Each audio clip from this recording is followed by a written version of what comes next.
Merci, honorable modérateur, chère assistance, bonjour. Tout d'abord, je tiens à remercier les organisateurs de cette journée. C'est un succès et je vous souhaite bonne route, on va dire. Et je tiens aussi à remercier les laboratoires Frater de m'avoir invité pour vous parler de l'indication du sécnidazole en pathologie digestive. Donc, comme vous savez très bien, le sécnidazole, c'est un 5-nitroimidazolé qui a plusieurs indications et principalement une activité antiparasitaire et parallèlement une petite activité quand même antimicrobienne. Donc nous allons voir principalement le sécnidazole dans les affections parasitaires, l'indication bien sûr dans les MICI en cas de surinfection et on va rebondir un petit peu sur l'histoire de l'HP pour voir la place un petit peu du sécnidalex dans cette indication.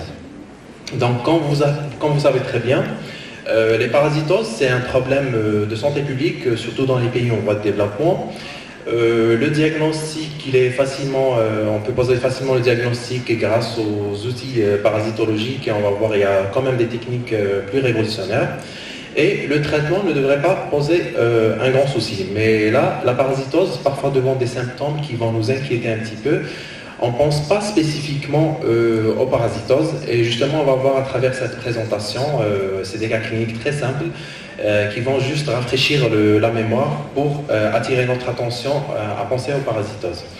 Donc nous commençons par le cas d'un jeune patient de 23 ans qui n'a aucun antécédent particulier et qui se présente pour des douleurs épigastriques évoluant depuis plus de 4 mois.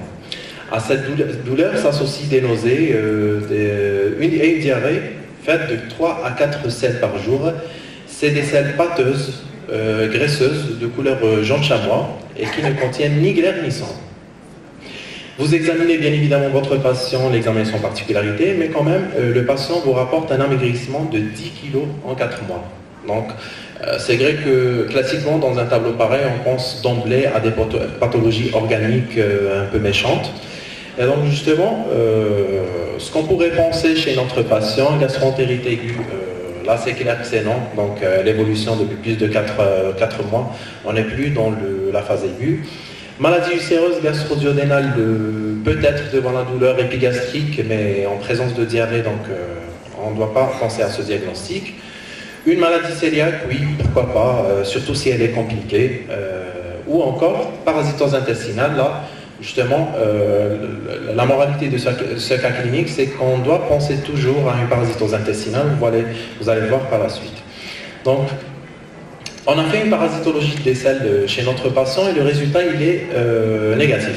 Vous savez très bien qu'on fait une parasitologie sur 3 jours successifs.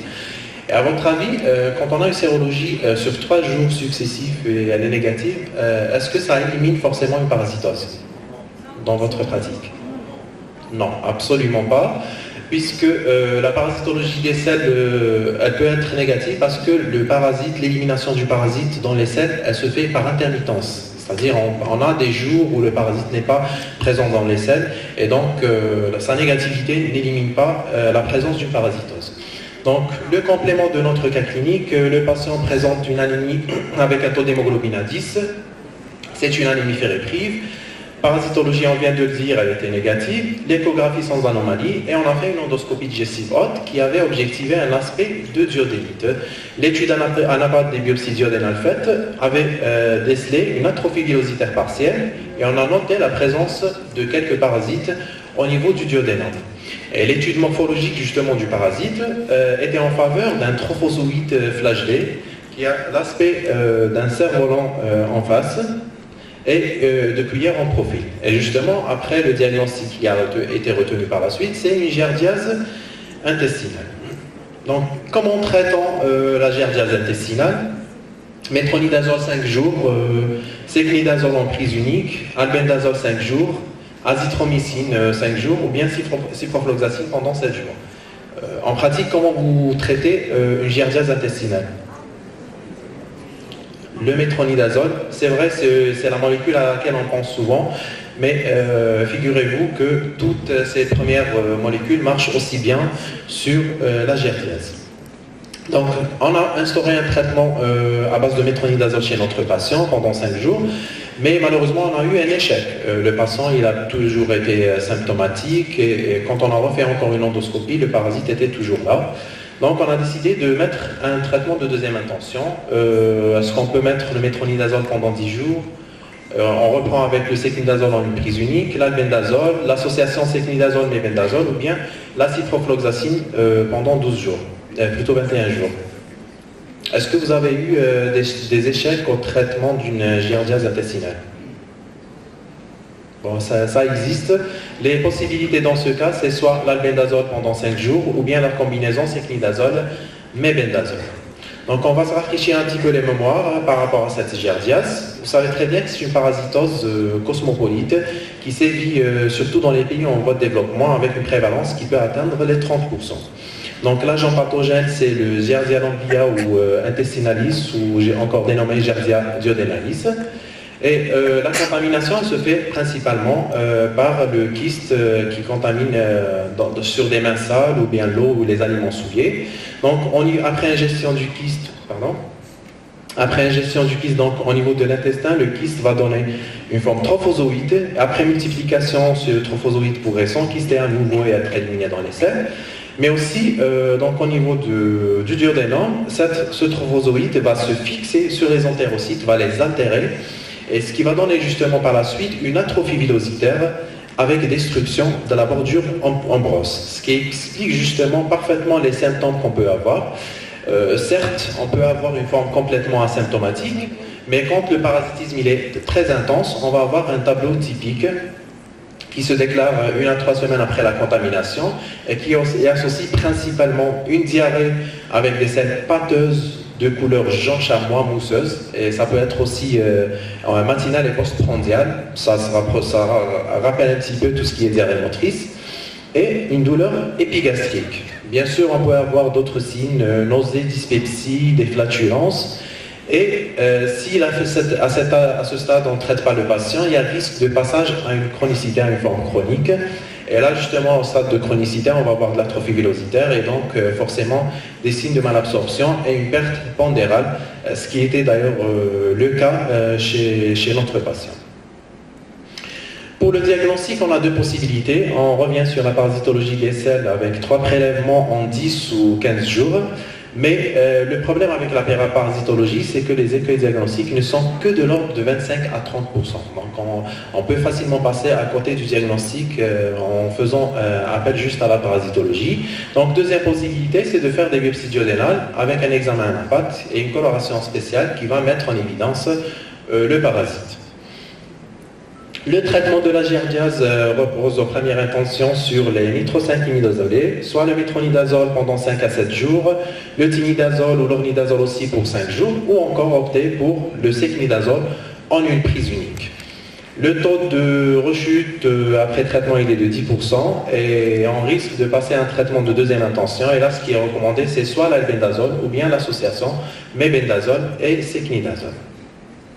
Voici justement une étude qui démontre l'efficacité du traitement de la giardiase. Et là, il est clair que vous pouvez constater que le sécnidazole a une légère supériorité en matière d'éradication, 92% versus 88% pour le métronidazole. En matière d'échec, il y a cette publication parue en 2019 et qui prouve encore une fois l'efficacité de l'association mébendazole-sécnidazole chez des patients qui étaient en échec à un traitement de première ligne. Voilà. Donc on passe maintenant au deuxième cas. Là c'est une jeune dame de 31 ans qui se présente pour une diarrhée évoluant depuis 10 jours. C'est une diarrhée gléro-sanglante associée à un syndrome dysentérique, donc fait d'étreintes, ténèses, mais aussi des faux besoins. L'examen clinique de la patiente ne retrouve qu'une sensibilité abdominale diffuse. Donc là, c'est clair qu'on a un syndrome de dysentérie non fébrile, donc en l'absence de fièvre. À quoi on peut penser à ce stade chez cette patiente? Donc, diarrhée infectieuse à Shigella, à E. coli entérohémorragique, Clostridium difficile, une amibiase colique, ou bien encore, carrément, c'est une patiente qui fait sa première poussée inaugurale de RCH. Donc, à votre avis, ce tableau pourrait être compatible avec quel diagnostic?